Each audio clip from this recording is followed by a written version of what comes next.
যে ব্যক্তির মৃত্যু হবে সেই ব্যক্তি ৩-৪ মাস আগে থেকে মেসেজ পেতে থাকেন।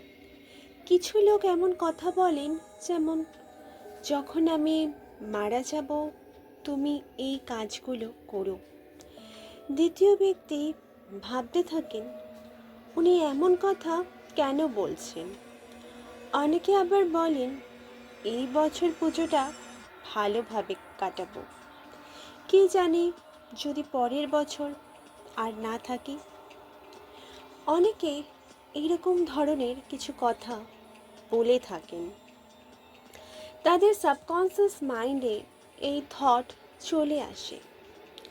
যদি আপনি লক্ষ্য করেন তাহলে মানুষের ক্ষেত্রে এই পূর্ব মৃত্যুর আভাস ৩-৪ মাস আগে থেকেই আসতে শুরু করে দেয়।